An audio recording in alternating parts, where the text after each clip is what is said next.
척추벌레 정은영. 처음에는 사소한 가려움이었다. 목덜미와 척추를 따라 벌레가 스스슥 기어가는 듯한 간헐적인 가려움. 손톱으로 긁으면 긁을수록 몸속 깊숙이 원인 모를 간질거림이 계속되었다. 처음으로 증상이 나타난 건 중학교 3학년 첫 중간고사 성적표를 받아든 날이었다. 담임이 칠판에 성적 상위자 명단을 적어 내려가다가 그녀의 이름을 크게 불렀다. 반 아이들의 부러움과 시기 섞인 시선을 온몸으로 받으며 박수갈채를 받는 순간 목덜미가 살짝 찌릿하며 뜨겁게 욱신거렸다. 그날 밤도 늦게까지 공부를 하느라 목이 뻐근해 스트레칭을 하던 중 두두둑 뼈가 갈라지는 음산한 소리가 정막을 갈랐다. 작고 단단한 뼈 같은 것이 피부 밑에서 만져졌지만 그땐 단순히 피곤해서 근육이 뭉쳤다고 생각하고 대수롭지 않게 넘겼다. 하지만 등줄기를 관통하는 가늘고 차가운 무언가가 꿈틀거리는 서늘한 느낌을 지울 수 없어 며칠째 가라앉지 않는 증상을 안고 어머니와 함께 정형외과로 향했다. 몸에 큰 이상이 있는 건 아닐까. 불안한 마음으로 끼익하고 진료실 문을 열었다. 그러나 의사선생님은 내 긴장이 무색해지게도 별일 아니라는 듯한 무심한 눈빛으로 차트만을 응시하며 입을 열었다. 평소에 자주 누워있죠. 쉽게 피로감을 느끼기도 하고요. 긴장도가 높은 사람들 사이에 자주 나타나는 증상이라고 볼 수 있어요. 가끔 몸속에 벌레가 기어가는 느낌이 들 때가 있잖아요. 그런 것처럼 별일 아니니까 너무 걱정하지 마세요. 아마 한창 예민한 시기이고 해서 작은 자극도 크게 받아들일 수가 있어요. 그럴수록 주변에서 더 다독여주고 칭찬도 아끼지 않는 게 좋아요. 그날 이후로도 그녀를 향한 칭찬이 쏟아질 때면 그녀의 등은 점점 더 마디마디를 세우듯 꼿꼿이 퍼졌다. 너 역시 너밖에 없다. 너 없으면 어떡할 뻔했니? 넌 내 세상의 전부야. 말을 들을 때마다 뼈가 딱딱 마디를 울렸다. 불편했지만 아프진 않았다. 오히려 이상하게도 그 말들은 서서히 몸속에 스며들며 마음을 잠재웠다. 고등학교에 들어간 뒤로는 더 빨리 자랐다. 전교회장 선거에서 압도적으로 당선되던 날, 대강당의 무대 위에서 조명이 정수리로 쏟아질 때 다시금 목덜미에서부터 어깨뼈, 허리까지 차갑게 기어오르는 감각이 들었다. 척추뼈가 온몸을 휘저으며 자라날수록 그녀는 점점 말수가 줄어들었다. 어깨와 목덜미에는 돋아나는 붉은 자국을 감추기 위해 그녀는 한 번도 사람들 앞에서 긴 머리를 묶지 않았다. 보건실 선생님이 질문을 해도 그녀는 늘 고개를 끄덕이며 말했다. 괜찮아요. 그냥 좀 피곤해서요. 그러나 거울 속 그녀의 등은 달랐다. 집에 돌아와 옷을 벗고 거울을 봤을 때 어깨뼈 사이로 날카로운 마디가 붉어져 있었다. 그 마디들은 일렬로 이어져 척추를 따라 규칙적으로 부풀어 오르고 있었다. 뼈와 뼈 사이를 기어다니는 길고 축축한 것의 감촉. 통증은 없었지만 간헐적으로 척추를 타고 살갗 아래로 꿈틀댐이 느껴졌다. 그때 처음으로 공포가 밀려왔다. 하지만 다음 날 아침 넌 정말 대단하다는 친구의 말 한마디에 그 공포는 금세 또 가라앉았다.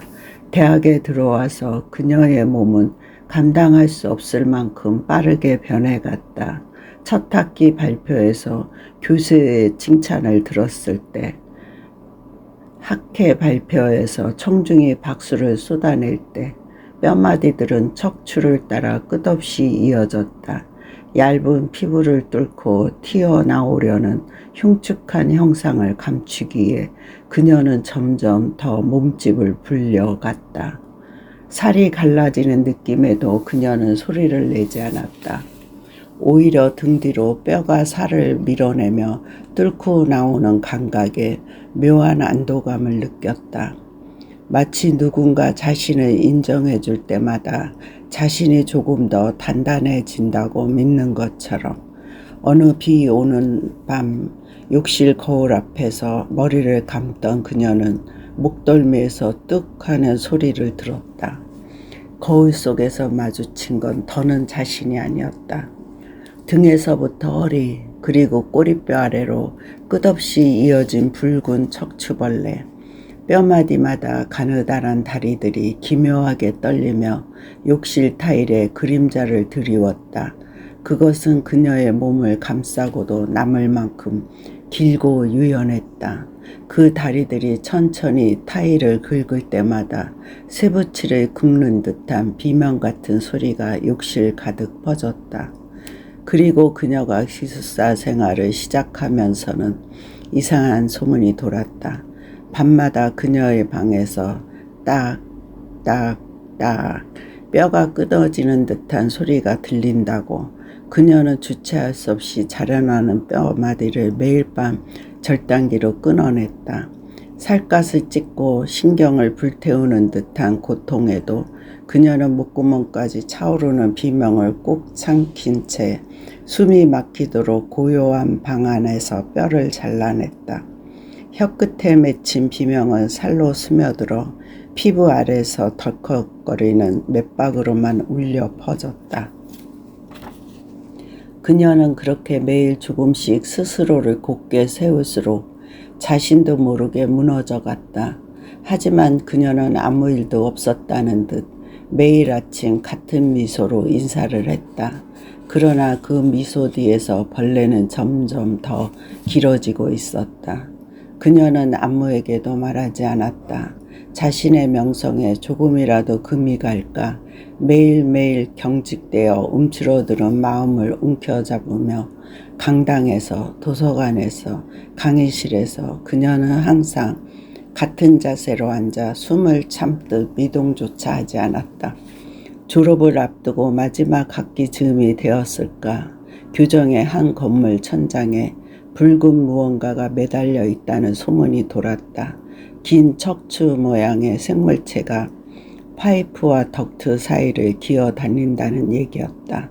학생들은 농담처럼 이야기했지만 환경미화원들은 그 구역을 아예 피했다. 어느 날 교수의 수업 중 누군가가 천장을 가리켰다. 모두가 고개를 든 순간 그들은 봤다. 철골 구조 사이를 따라 유연하게 늘어진 척추벌레의 몸통, 수십 개의 다리 끝이 형광등 불빛에 젖은 듯 반짝이고 있었다. 그것은 천천히 몸을 구부리며 강의실 아래에서 가만히 앉아있는 그녀를 내려다보고 있었다. 그날 이후 그녀는 학교에 나오지 않았다. 기숙사 방은 텅 비어 있었고 의자는 벌레가 파먹은 듯 여기저기 상처가 나 진물이 말라붙어 있었다. 책장 위에는 마치 누군가 기어간 듯 가늘고 긴 자국들이 천장을 향해 길게 이어져 있었다. 창문 아래의 땅은 파헤쳐진 채 뒤엉켜 있었고 그 속에서는 뿌리인지 뼈인지 알 수 없는 것들이 서로를 재어가며 서서히 꿈틀거리며 자라나고 있었다. 그날 이후로 사람들은 말한다. 밤늦게 기숙사 건물 앞을 지날 때 샤워실 천장 위 어둠 속에서 뼈가 끊어지는 소리가 들린다고. 딱딱딱. 그리고 그 소리가 멈추는 순간 누군가는 목덜미 위로 스치고 지나가는 차가운 발끝을 느낀다고. 지금도 교정 한쪽 잡초 사이에서는 하얗게 질린 뼈 뿌리들이 천천히 얼굴을 내민다.